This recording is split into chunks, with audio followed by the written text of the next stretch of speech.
네, 안녕하십니까. 안녕하십니까. 고생들이 너무나 많으시죠?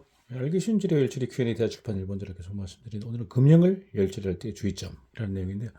보시면, 지문 보시면요. 금형을 제작하고 있습니다. 제작이 되었습니다. 열처리는 산에서는 불가하기 때문에 예주하려고 생각하고 있습니다. 금형의 열처리에 주의할 점 등이 있다면 부탁드립니다. 금형은 동일한 것을 만드는 것을 불가하기란 툴이죠.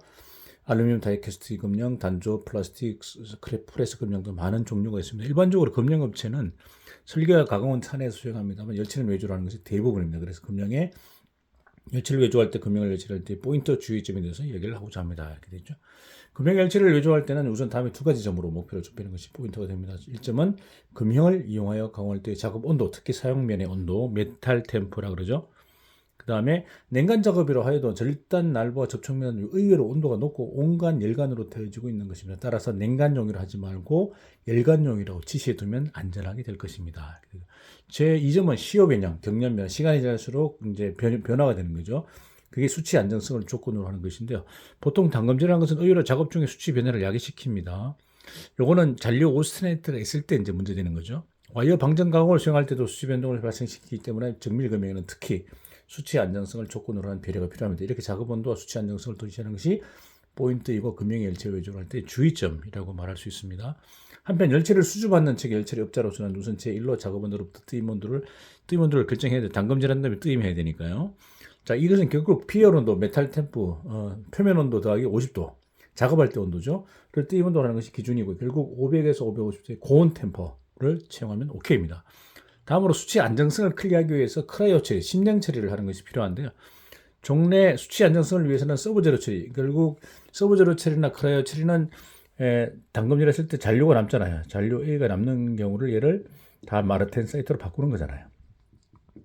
그래서 완전히 단검질 100% 시키는 건데 드라이아이스로 충분하다고 생각되었습니다만 여러 가지 실험 결과 크라이오 처리, 액체 질소 쪽이 메리트가 더 많다는 거죠. 그래서 이걸 처리를 해야 되는데 이 히트 패턴은 다음과 같습니다.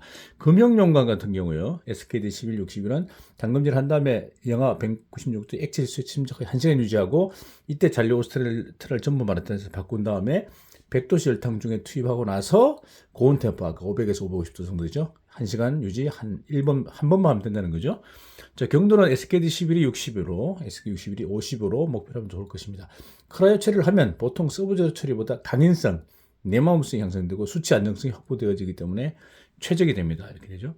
이렇게 금형의 열처리는 크라이오 처리가 불가하다고 말할 수 있습니다. 외주시에 크라이오 처리를 지원하는 게 중요합니다만 열처리 업자의 쪽도 크라이오 처리가 필수 조건이라고 인식해 두시기 바랍니다.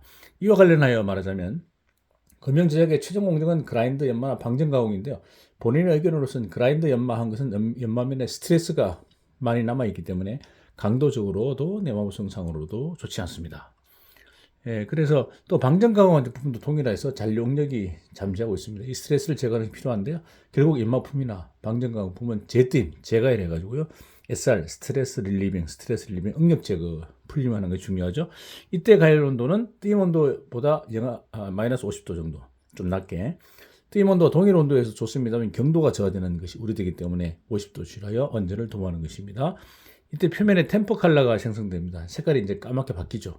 좋은 것입니다. 소착 방지, 내마모성 증가, 녹 방지가 되기 때문에 번쩍번쩍 하는 것만이 능선 아닙니다. 또 표면에 얇은 산화막의 이용도 고려해 보시기 바랍니다. 일부러 수증기를 사용해서 산화막, 헤마타이트죠. FE3O4를 만드는 수증기 처리라고 하는 열처리도 있을 정도이기 때문에 산화막 이용도 좀 고려해 볼 필요가 있다. 이런 내용이 되겠습니다. 네, 감사합니다.